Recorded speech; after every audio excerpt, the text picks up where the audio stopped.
Hoje, 6 de agosto de 2023, culto de Santa Ceia, na Igreja Presbiteriana do Brasil, aqui em Tauá, Ceará, à frente do ministério, o reverendo Marcos Antônio Rodrigues Alexandre.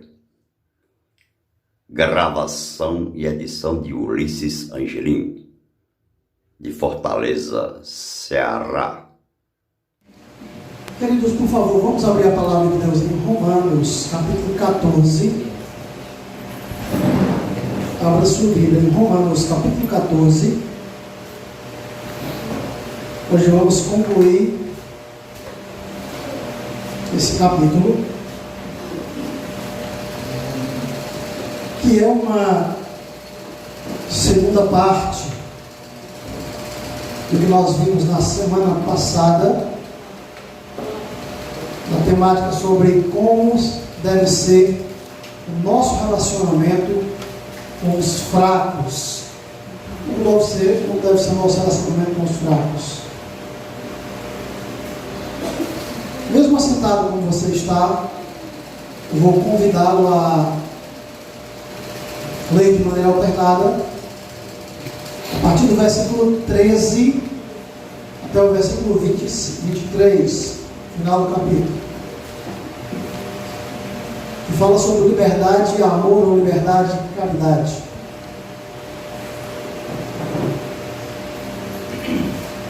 Não nos julguemos mais uns aos outros, pelo contrário, tomai o propósito de não pôr de tropeço ou escândalo ao vosso irmão.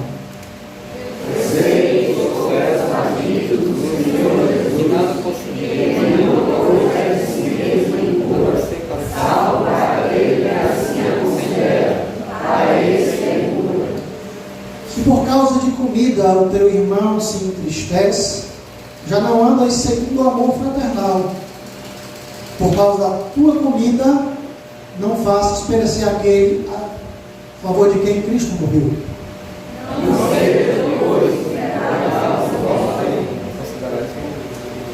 Porque o reino de Deus não é comida nem bebida, mas justiça, paz e alegria no Espírito Santo.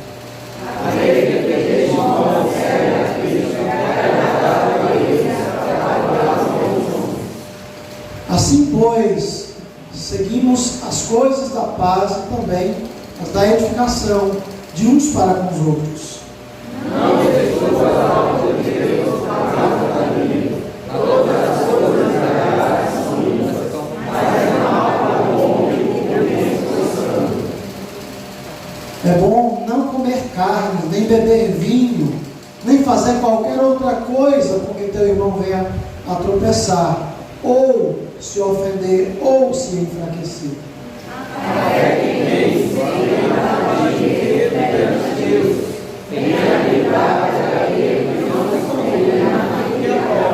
Leamos juntos. Mas aquele que tem dúvidas deverá se comer, porque o que faz não provém de fé, e tudo que não provém de fé é pecado. Como deve ser o nosso trato com aqueles que são mais fracos? Como deve ser nosso relacionamento com os fracos? Paulo enfatizou anteriormente a supremacia do amor. Então, a partir do versículo 14, do capítulo 14, que iniciamos semana passada, a partir daqui, ele traz um exemplo mais demorado e detalhado do que significa na prática agir por amor, que no original significa andar segundo o amor. Ele mostrou isso falando a respeito da relação entre dois grupos da comunidade cristã de Roma, denominados aqui de os fracos e os fortes. Vimos que a fraqueza a que Paulo se refere não é uma fraqueza de vontade ou de caráter, mas de fé. É uma fraqueza na certeza de que a fé de alguém lhe permite ou não fazer certas coisas. Então ele fala do cristão sensível, cheio de indecisões e de escrúpulos. Mas quem eram os fracos e os fortes de Roma?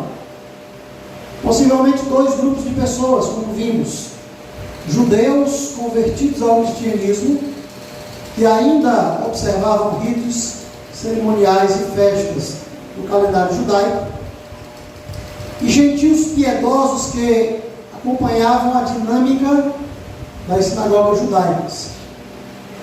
Então, nessa sessão, essa parte que lemos hoje, tal como na anterior, o que se tem em mente é principalmente o nosso relacionamento com o fraco.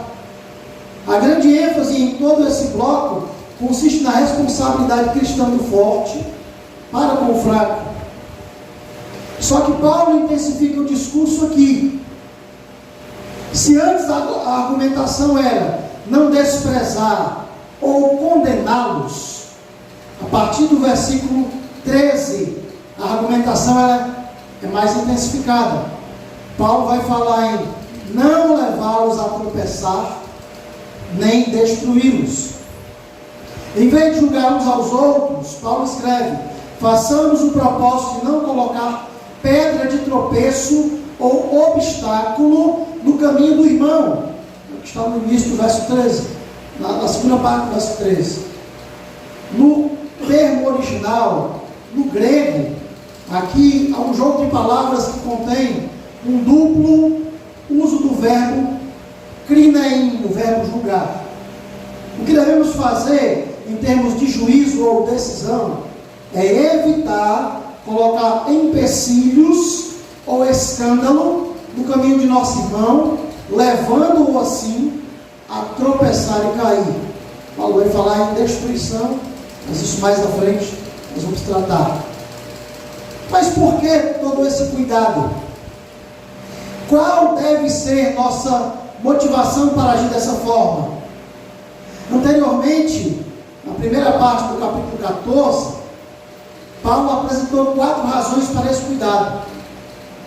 Devemos ter esse cuidado, primeiro, porque Deus nos aceitou, é o que diz o verso 3. Segundo, porque Cristo morreu e ressuscitou para ser o Senhor tanto deles como nosso, é o que diz o versículo 9.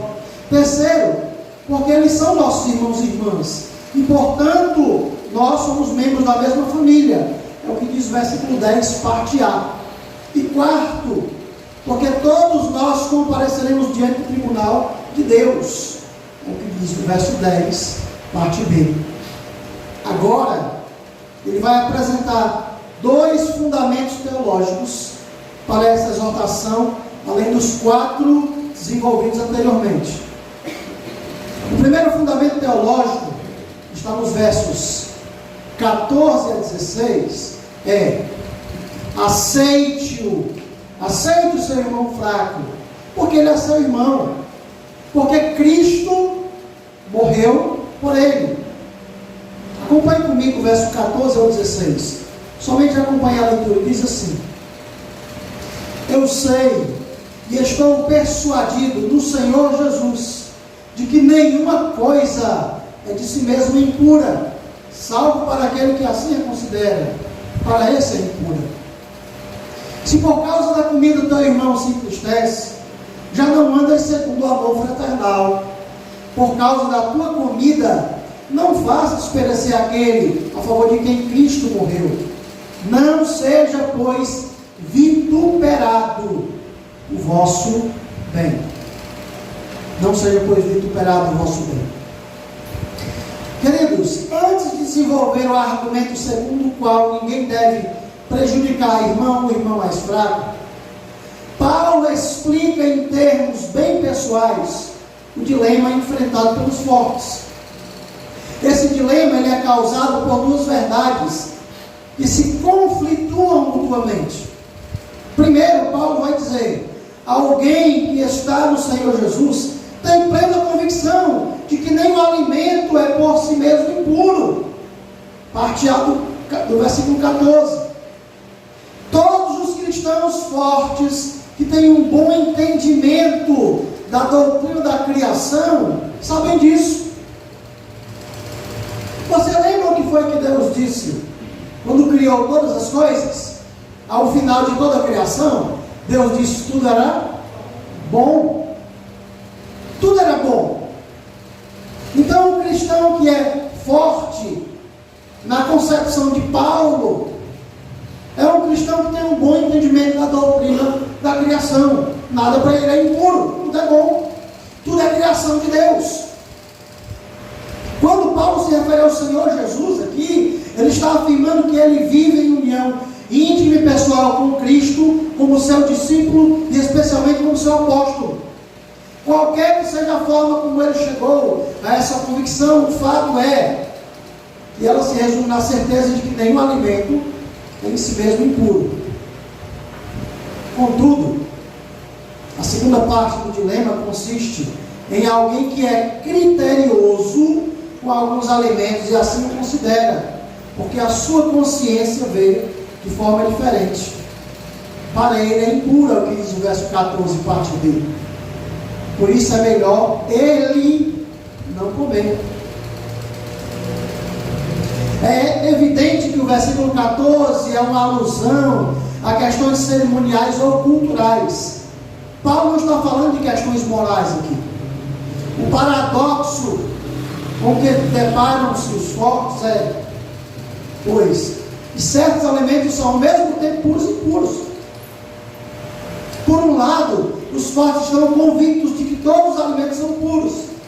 Por outro lado, os fracos têm plena convicção de que alguns alimentos não são. Como é que os fortes devem agir quando duas consciências estão em conflito? Quando duas questões de consciência estão em colisão? A resposta de Paulo é uma mistura de coisas opostas. Paulo vai dizer assim, olha, embora os fortes estejam certos, e ele, Paulo, acompanha essa convicção, ele vai dizer isso no início do capítulo 15, eles não podem, os fortes, não podem atropelar os escrúpulos dos fracos, impondo-lhes seu ponto de vista. Pelo contrário, em respeito à consciência do irmão mais fraco, mesmo que esteja equivocada, devem condescender e não violentá-la ou levá-la a violar a própria consciência. E a razão é esta: se o seu irmão se entristece pelo que você come, não apenas porque ele o vê fazendo alguma coisa que ele desaprova, mas porque é induzido a seguir o exemplo contra a sua própria consciência, você já não está agindo por amor. Diz Paulo em Romanos 14, verso 15, parte A. Não está mais percorrendo a trilha do amor. Sabe por quê? Porque o amor nunca desconsidera consciências fracas. O amor não pode desconsiderar as consciências fracas. Ah, não estou nem aí. Ah, problema dele. Não. O verdadeiro cristão não pensa assim. Pelo menos ele não deve pensar assim. E se alguém pensa assim aqui, hoje, por favor, mude o seu pensamento. Mude em nome de Jesus. O amor limita a sua própria liberdade a partir do respeito que nós temos pelos nossos irmãos. Pois ferir a consciência de um irmão mais fraco é mais do que entristecê-lo. Paulo vai dizer que é destruí-lo. E isso é totalmente incompatível com o amor. Tanto é que na parte B do verso 15, Paulo vai dizer: por causa de sua comida, não destrua seu irmão por quem Cristo morreu. Se Cristo amou a ponto de morrer por ele, por que não podemos amá-lo o suficiente para controlarmos, evitando magoar a sua consciência? Se Cristo se sacrificou pelo seu bem-estar, que direito nós temos de prejudicá-lo? Se Cristo morreu para salvá-lo, não nos importa se vamos destruí-lo? Mas em que tipo de destruição Paulo está pensando? alguns comentaristas falam sobre perda de salvação, que é totalmente inconcebível, fora de contexto e completamente esdrúxulo com o pensamento de Paulo. Totalmente fora de nexo. Porque Paulo está falando do forte para com o fraco, não posso fazer com que a outra pessoa se perca.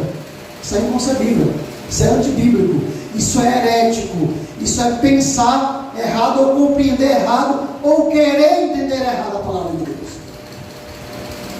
Então o que é que Paulo está falando aqui em destruição? A advertência de Paulo é que os fortes, que desencaminham os fracos, levando-os a contrariar a sua própria consciência, estarão danificando seriamente o discipulado cristão desses irmãos. Então ele insta com os fortes para que não causem tal prejuízo aos fracos. Aquilo que é bom para vocês, isto é, a liberdade que encontram em Cristo, não se torne objeto de maledicência. É o que diz o verso 16. Não fiquem se exibindo por aí em detrimento dos fracos. Pastor, tudo isso é muito teológico.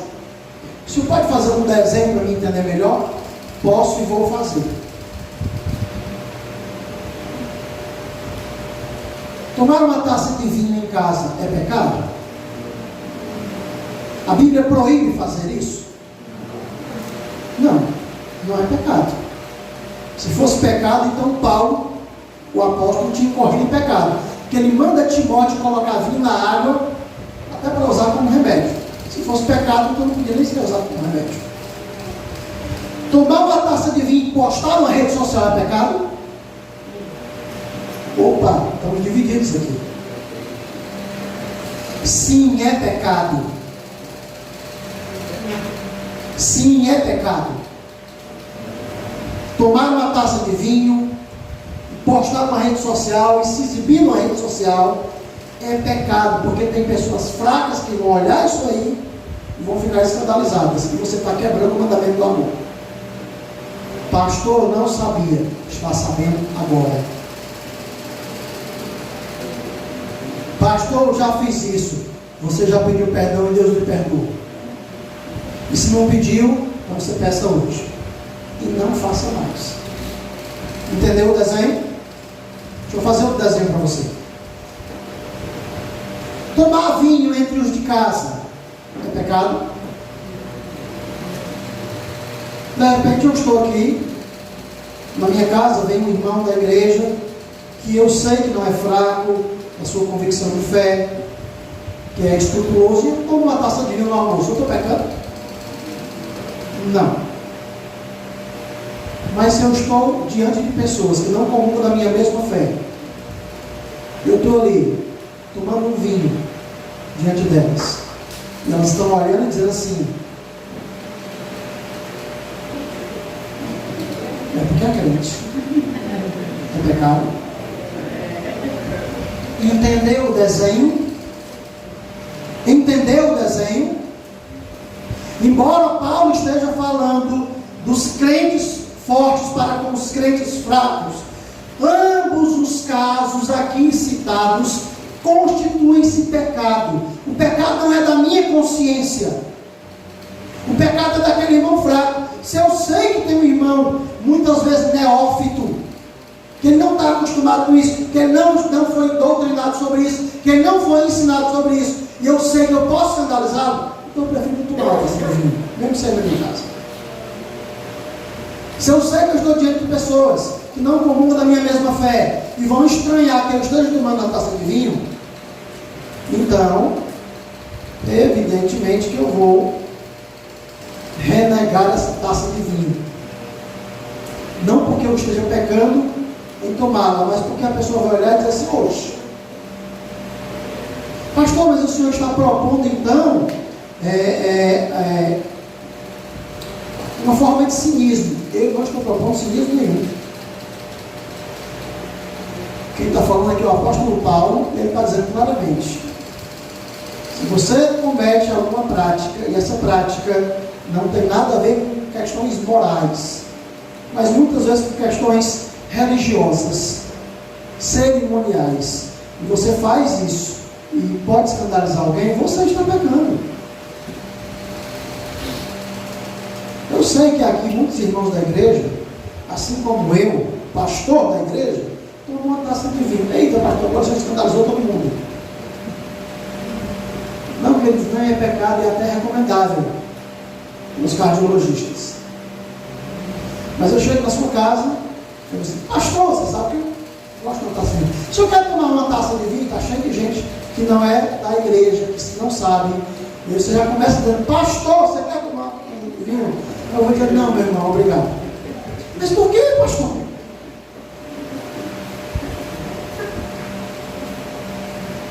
Estou explicando para você por quê. Você vai insistir, eu vou negar. Você vai teimar, eu vou dizer, não quero. Por que você não gosta? Sim, eu acho aprazível. Mas eu prefiro, por amor a Deus, não causar um escândalo. Entendeu? Entendeu o desenho? Vamos ao segundo ponto. Qual é a segunda base teológica que Paulo vai tratar aqui? Aceite o seu irmão fraco, porque o reino de Deus é mais importante do que comida. Por favor, olhe para a Bíblia. Mais uma vez eu vou ler e você acompanha. A partir do verso 17. Porque o reino de Deus não é comida nem bebida, mas justiça e paz e alegria do Espírito Santo. Aquele que deste modo serve a Cristo é agradável a Deus e aprovado pelos homens. Assim, pois, seguimos as coisas da paz e também as da edificação de uns para com os outros. Não destruas a obra de Deus por causa da comida. Todas as coisas, na verdade, são limpas, mas é mal para o homem comer com escândalo. É bom não comer carne, nem beber vinho, nem fazer qualquer outra coisa que teu irmão venha tropeçar, ou se ofender, ou se enfraquecer. Querido, se a primeira verdade teológica do apelo de Paulo para os fortes, para que os fortes se controlem, é a cruz de Cristo, a segunda verdade teológica se trata do reino de Deus, isto é, o domínio gracioso de Deus através de Cristo e pelo Espírito na vida do seu povo, proporcionando-lhe uma livre salvação e exigindo uma obediência radical.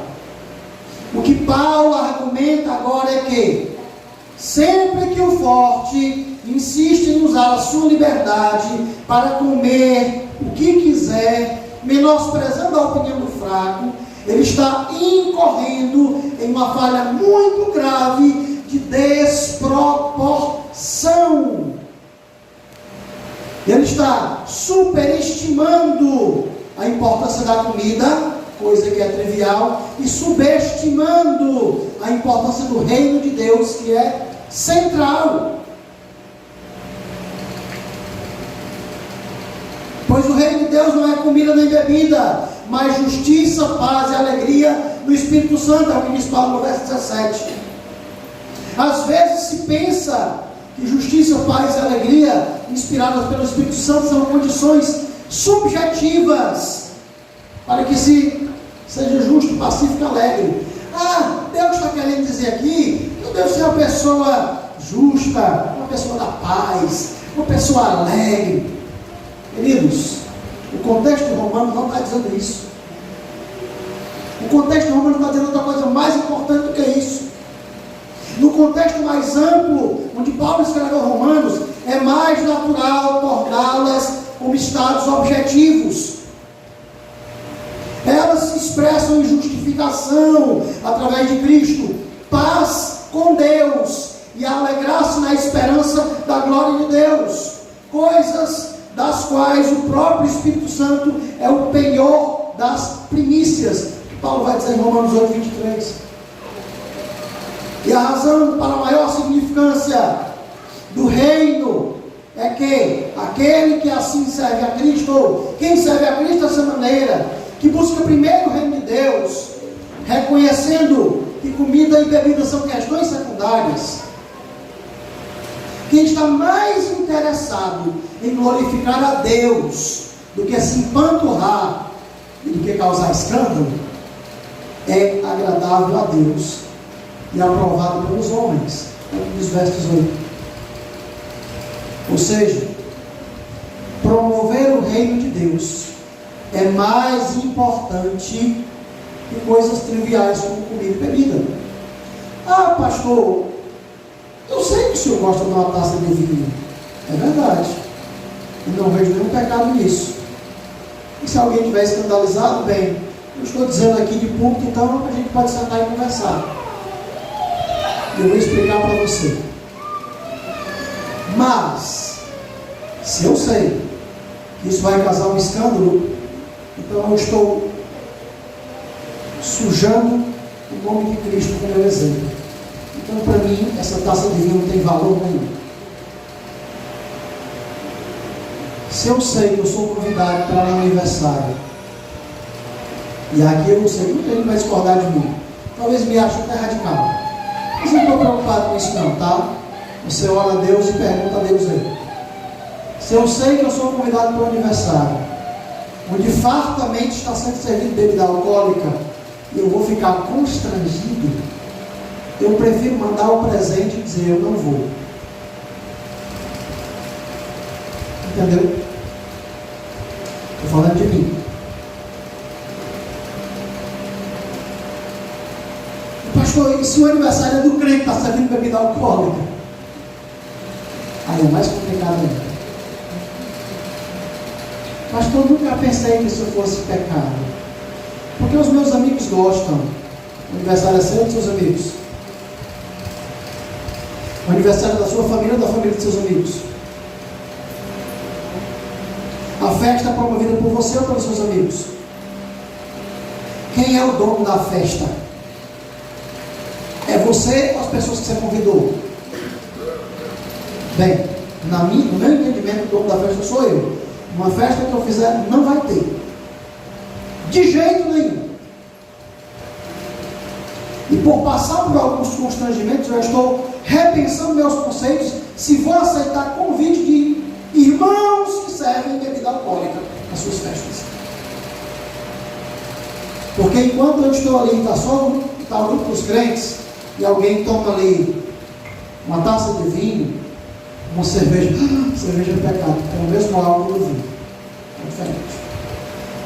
E eu sei que aquilo ali não é malévolo. Por outro lado, tem um bocado de gente que está ali, que não comunga da mesma fé, e vai dizer, olha os crentes, enche na cara. Eu estou repensando meus conceitos, irmãos. Eu acho que é mais salutar agradar a Deus do que aos homens. Então, muita gente talvez se chateie comigo, até da própria igreja, porque eu não vou participar de certas festas.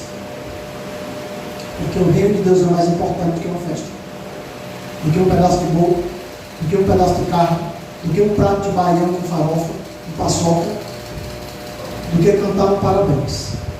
O reino de Deus é mais importante do que essas coisas. Finalmente, nos versos 19 a 21, quando eu digo finalmente, não estou concluindo, mas é o terceiro aspecto, Paulo reforça o que foi dito anteriormente. Versos 19 a 21, ele diz assim: assim, pois, seguimos as coisas da paz e também da edificação uns para com os outros. Não destruas a obra de Deus por causa da comida. Todas essas coisas, na verdade, são limpas, mas é mal para o homem comer com escândalo. É bom não comer carne nem beber vinho, nem fazer qualquer outra coisa, porque teu irmão venha tropeçar, ou se ofender, ou se enfraquecer. Queridos, eu estou enfatizando esses versos, porque Paulo os enfatiza, porque eles repetem, reforçam e aplicam o mesmo ensino com respeito à proporção ou equilíbrio. E Paulo coloca 3 exortações aqui. A primeira é: por isso, esforcemo-nos em promover tudo quanto conduz à paz e à mútua edificação. É o que ele está dizendo no verso 19. pé da letra, vamos perseguir a paz e a edificação. Paz aqui parece ser o shalom que se experimenta no seio da comunidade cristã, enquanto que a edificação seria edificar um ao outro em Cristo. É esse o alvo positivo que todos deveriam buscar e que os fortes estavam negligenciando ao tratarem com insensibilidade os fracos. Estamos falando de duas categorias de cristãos aqui. Mas tinha gente que era crente aqui em Roma e olhava para um crente neófito, para um crente mais fraco, e dizia: eu vou fazer, eu não estou nem aí. Se quiser se preocupar, achar ruim que acha ruim, eu não estou nem aí para isso. É claro que isso não acontece no dia de hoje.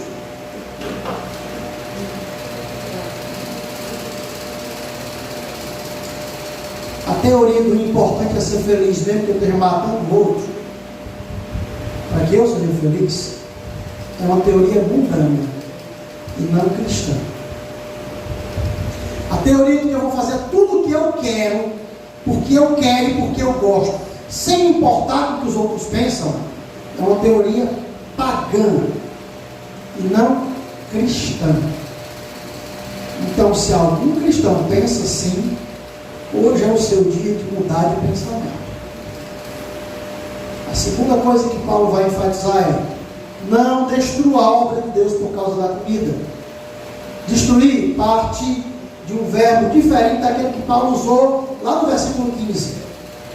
Kataliou significa rasgar ou demolir, principalmente se tratando de construções. Paulo está falando aqui da comunidade cristã. Paulo está dizendo assim: olha, não comprometa a unidade da igreja de Deus por causa de um capricho seu. Não estou nem aí.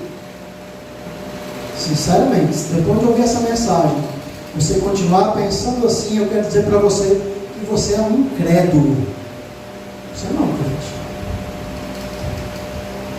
Se depois de ouvir o que a palavra de Deus especifica aqui, você continuar agindo para satisfazer as suas vontades, você não entendeu o que é seguir a Cristo. Por favor, volte urgentemente para a classe de discipulado, comece tudo de novo. Você não vai ser rebatizado, não. Você vai professar a fé outra vez, porque aquela não valeu. Você jurou em vão. Você falou palavras ao vento, embora a igreja seja testemunha.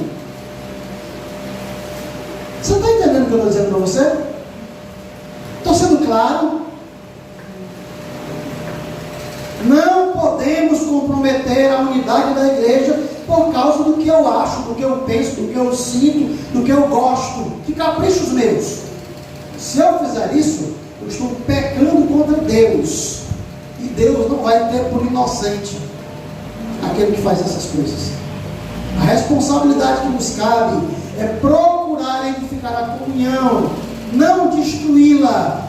Edificar a comunhão, verso 19, não destruí-la, verso 20, e em especial, não se deve destruí-la por causa de comida. No original grego, Paulo está dizendo assim: olha, não destrua a comunhão por causa de um pedaço de carne. Aí eu vou lá para o Antigo Testamento e lembro de dois irmãos, e de um deles que jogou fora a bênção de Deus por um prato de sementes. Você lembra dessa causa? Por um prato de lentilhas. Ele tinha a primazia da bênção. Eles estão morrendo de fome. As maiores estão comendo as menores aqui. Põe então me dê a comida e recebe a bênção tu. Para ele o prato de comida era mais importante do que a bênção de Deus. Paulo está dizendo algo semelhante aqui: olha, não quebre a comunhão, não cause escândalo, não comprometa a unidade da igreja por causa de um pedaço de carne, por causa do momento social. por causa de uma foto em rede social, por causa dessas coisas tolas. Muita gente está aí comprometendo. Não faça isso. Não faça isso. Você está pecando.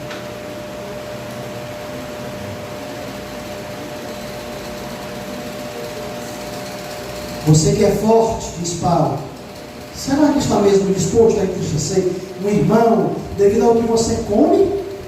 Prejudicá-lo espiritualmente por causa da sua comida? Dar mais valor ao seu comer e beber do que ao reino de Deus?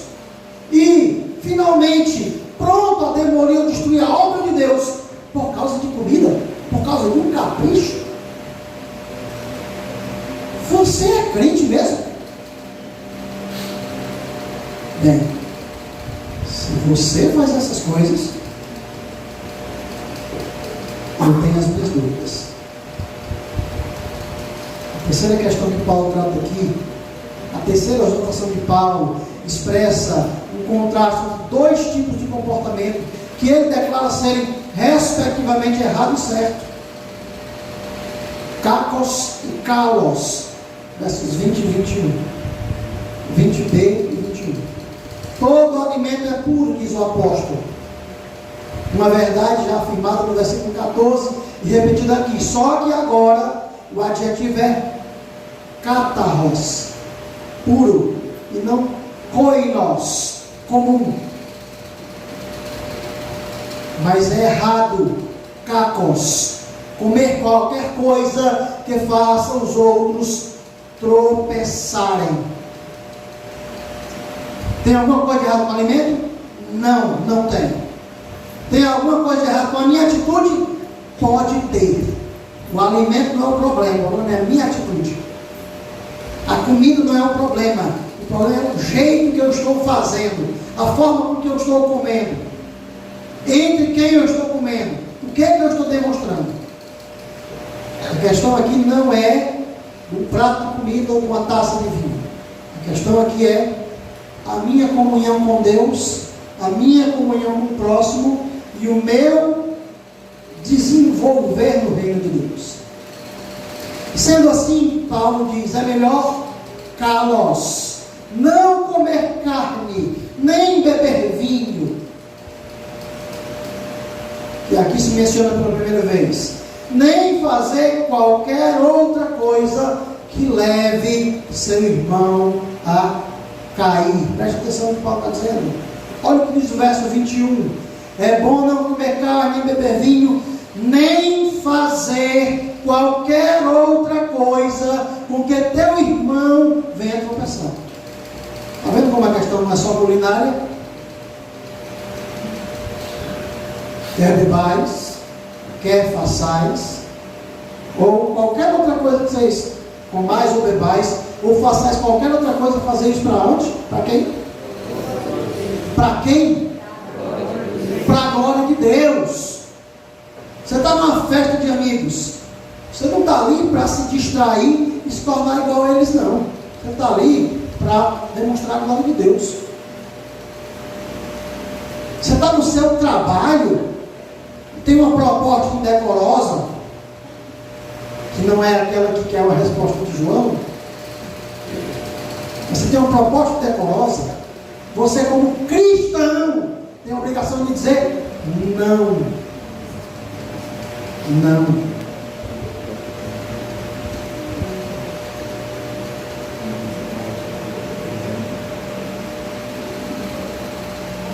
Um jovem consultor, vendedor da igreja presbiteriana de Casa Caiada, rapaz crente, um homem de Deus, que trabalhava como representante comercial, um vendedor, que precisava viajar muito, passava muitos dias fora de casa viajando.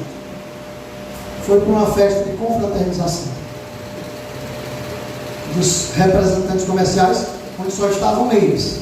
Tem a festa que estão eles e tem a festa que estão eles com a família. E todos sentaram ali à mesa, um grande grupo. E cada um dos seus colegas representantes comerciais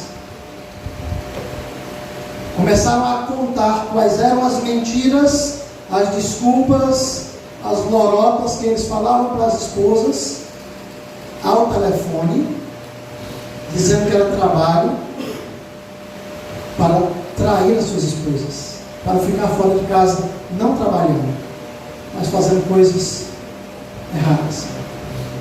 E é claro que tinha um crente ali no meio. Então todos começaram a contar as suas vantagens. E chegou no crente. Todo mundo conversando. Quando chegou no crente, todo mundo se calou e veio assim, ó. Acabou a conversa, todo mundo se calou.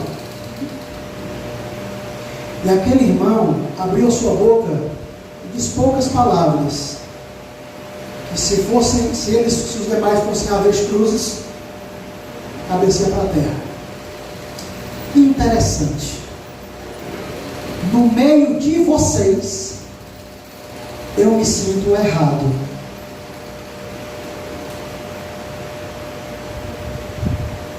Um minuto de silêncio, por favor, foi o que eles fizeram. O cristão tem um testemunho a zelar. Preste atenção nisso. Eles haviam outros fatores a considerar, segundo os quais eles teriam de limitar o exercício de sua liberdade. Havia principalmente o irmão mais fraco, a irmã mais fraca, de consciência hipersensível, cheio de escrúpulos, que estava convencido de que nem todos os alimentos eram puros. Assim, seria errado da parte dos poucos usarem a sua liberdade para prejudicar os fracos. Por outro lado, seria melhor que eles. Paulo vai usar isso como um argumento de conclusão lógica. Não comessem carne alguma, nem bebessem vinho algum, e se tornassem vegetarianos e completos abstêmios, partindo para qualquer outro extremo em termos de renúncia, se isso fosse necessário para beneficiar os fracos. Você está entendendo o que Paulo está dizendo aqui, irmão? Por favor, cuida do teu testemunho cristão. Eu sou crente, eu sou sábio, eu sou livre, Cristo me libertou, vou fazer tudo o que eu quero, certo? Não! Errado! Completamente errado. Nós já passamos por Romanos 7. Cristo nos libertou do império das trevas. Nós éramos escravos de Satanás, mas agora nós somos escravos de Cristo. Eu agora sou um servo de Jesus. Irmã, você é uma serva de Jesus. Você não é dono de você. Você tem um Senhor sobre a sua vida. Por isso, cuide do seu testemunho. Caminhamos para a nossa conclusão aqui.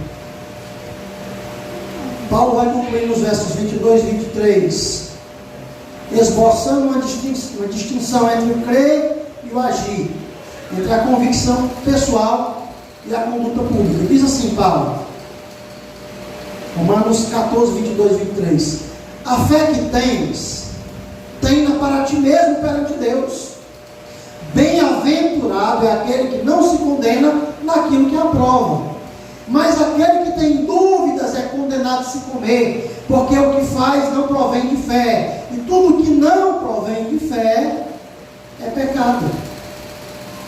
Paulo faz uma distinção entre a convicção pessoal e a conduta em público.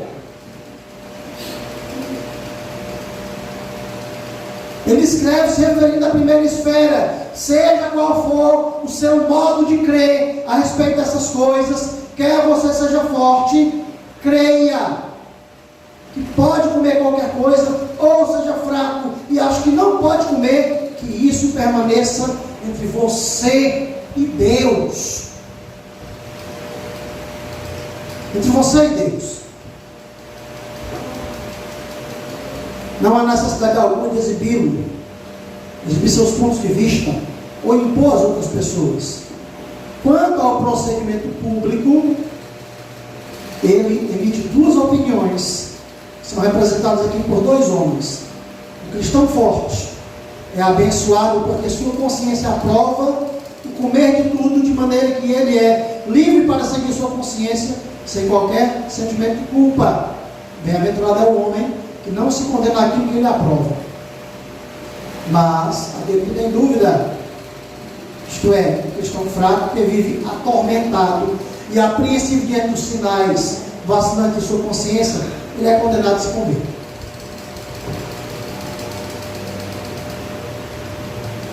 A questão é interior, foro íntimo.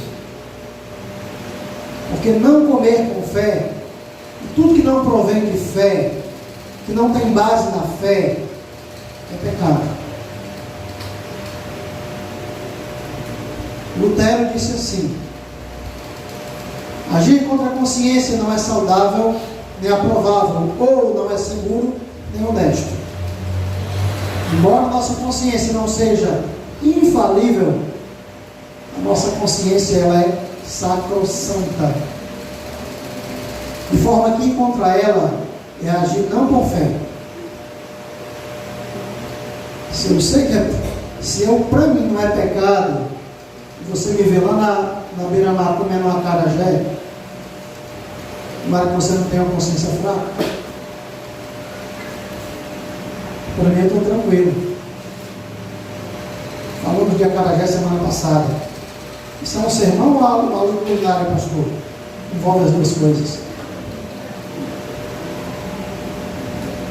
Se eu sei que comer um doce, um chouriço, para mim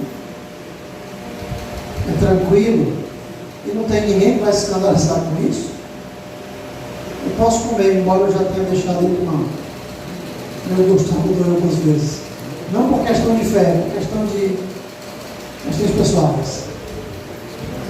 Mas se eu pegar uma coisa que eu sei que é duvidosa e eu for comer na incerteza, aí eu estou frito. Vou finalizar com o exemplo da irmã Elza. Eu já contei aqui, teve gente que achou engraçado, teve gente que achou conflituoso. A irmã Elza é uma querida irmã lá do Piqué Carneiro.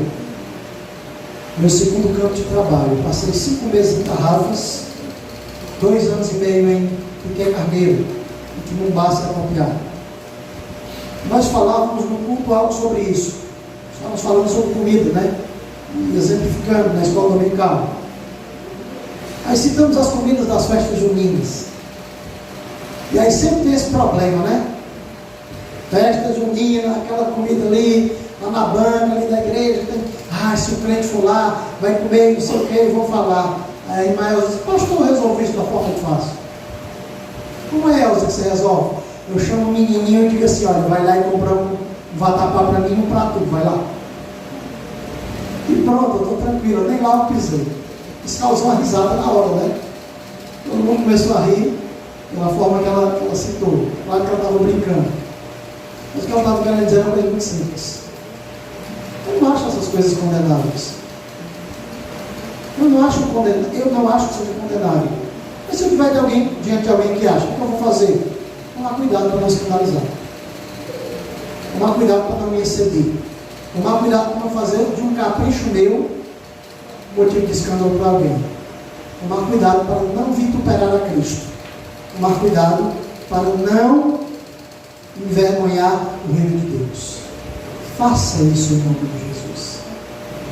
Seja um cristão zeloso da sua fé. Ela é mais importante do que coisas triviais.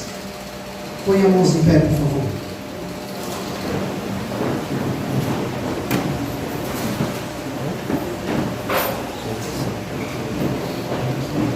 Obrigado, bondoso Deus, misericordioso Senhor, por nos conduzir à tua casa de oração.